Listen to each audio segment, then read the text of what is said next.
동북아시아의 새로운 풍경, 테난먼 막루 위의 새 지도자. A new landscape in Northeast Asia. Three leaders on Tiananmen Rostrum. 2025년 9월 3일 역사적인 장면이 연출되었습니다.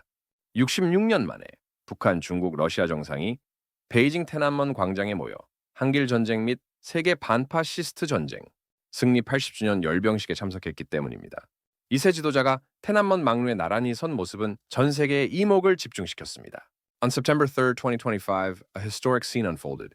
For the first time in 66 years, the leaders of North Korea, China, and Russia gathered in Beijing's Tiananmen Square to attend the military parade, commemorating the 80th anniversary of the victory in the anti-Japanese war and the World Anti-Fascist War.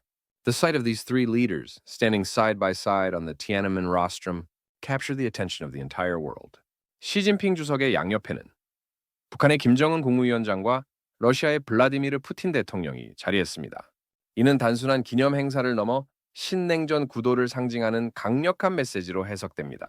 냉전 시대 이후 북중러 정상이 한자리에 모인 것은 이번이 처음이었고 그 의미는 결코 가볍지 않습니다. Flanking President Xi Jinping were North Korean State Affairs Commission Chairman Kim Jong-un and Russian President Vladimir Putin. This event, far more than a mere commemoration, is interpreted as a powerful message, symbolizing a new Cold War paradigm. It was the first time since the Cold War era that the leaders of North Korea, China, and Russia had gathered in one place. And its significance is by no means trivial.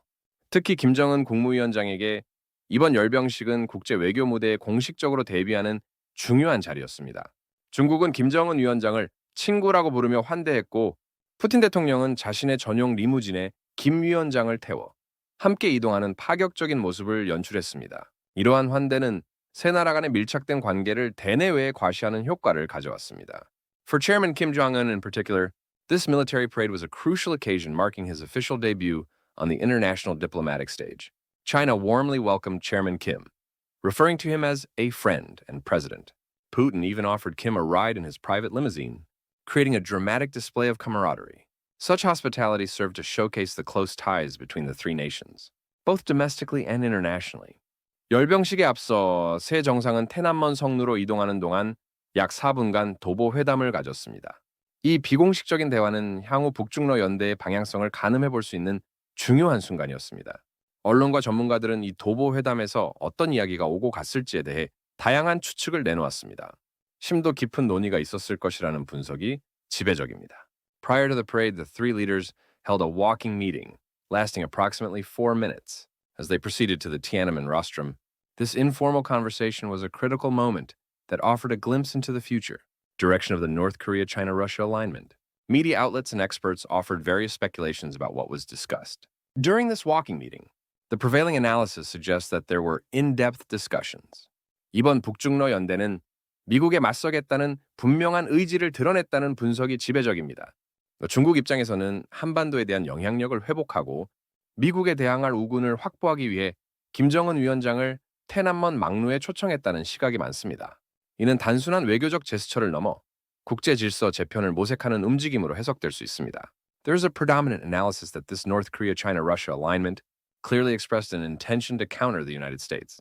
From China's perspective, there is widespread belief that Chairman Kim Jong-un was invited to the Tiananmen rostrum to restore influence over the Korean peninsula and secure allies against the U.S. This can be interpreted not merely as a diplomatic gesture, but as a move seeking to restructure the international order. 그러나 북중러 연대가 본격적인 군사안보 공조 체제로 나아가는 것은 차원이 다른 문제입니다. 물론 일각에서는 북중러가 공통의 위협 인식을 공유하고 지정학적 접근성을 토대로 상호 연계를 모색해 나갈 가능성이 크다고 전망하고 있습니다. 이는 동북아시아와 세계 안보 지형에 막대한 영향을 미칠 수 있는 중대한 변화를 예고합니다. However, the North Korea-China-Russia alignment, moving towards a full-fledged military and security cooperation system, is a matter of a different dimension. Of course, some foresee a strong possibility that North Korea, China, and Russia will seek mutual links, based on a shared perception of common threats and geopolitical proximity.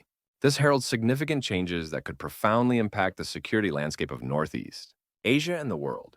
그러나 이러한 연대에는 한계점도 분명히 존재합니다. 가장 먼저 눈에 띄는 것은 공식적인 삼국 정상회담이 개최되지 않았다는 점입니다. 이는 북중러가 서로를 완전히 신뢰하는 관계라기보다는 각자의 필요에 의해 결합된 전략적 동거 관계임을 시사한다는 해석이 나옵니다. 각국의 이해관계가 복잡하게 얽혀 있어 완전한 협력에는 제약이 있을 수밖에 없습니다. However, such an alliance also clearly has limitations. The most striking point is that an official trilateral summit was not held. This suggests that North Korea, China, and Russia are not in a relationship of complete mutual trust, but rather a strategic cohabitation born out of their individual needs. With complex intertwined interests among the nations, there are bound to be constraints on full cooperation. 또한 중국은 그동안 냉전적 사고방식과 진영 대결을 반대한다는 입장을 표명해왔습니다. 따라서 중국이 북한, 러시아와 한 묶음으로 엮이는 것을 달가워하지 않을 수 있다는 분석도 제기됩니다. 국제사회에서 중국이 쌓아온 대외 이미지와는 상충될 수 있기 때문입니다. 중국은 여전히 자신들이 주도하는 다자주의 질서를 강조하고 싶어 할 것입니다.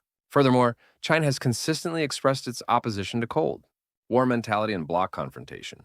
Therefore, some analyses suggest that China may not be entirely pleased with being grouped together with North Korea and Russia. This is because it could conflict with China's cultivated international image. China likely still wishes to emphasize the multilateral order it seeks to lead. 일각에서는 북중러의 밀착이 과거 일본, 독일, 이탈리아의 방공 협정과 유사한 불길한 흐름을 나타낼 수 있다는 우려를 제기하고 있습니다. 역사적으로 유사한 동맹 관계가 세계 대전으로 이어졌던 전례가 있기 때문입니다. 이러한 우려는 결코 간과할 수 없는 부분입니다. 특히 북한의 핵 보유국 지위가 고착화되면서 동북아시아 안보가 더욱 위협받을 수 있다는 진단은 우리 모두를 긴장하게 만듭니다. Some express concern that the closer ties between North Korea, China, and Russia could signal an ominous trend, similar to the air defense agreements of Japan, Germany, and Italy in the past. This is due to historical precedents where similar alliances led to world wars. Such concerns cannot be overlooked. In particular, the assessment that North Korea's status as a nuclear power is becoming entrenched, further threatening Northeast Asian security, puts us all on edge. 이번 태남먼 막루 위에서의 만남은 단순한 상징을 넘어섭니다. 이는 국제 정세의 중요한 변곡점을 시사하며 새로운 질서의 시작을 알리는 신호탄일지도 모릅니다. 우리는 이 상황을 어떻게 이해하고 어떤 자세로 대응해야 할까요?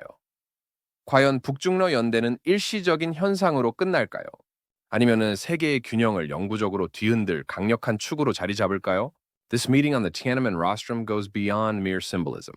It suggests a critical turning point in international politics, and perhaps signals the beginning of a new order. How should we understand this situation? And what posture should we adopt in response?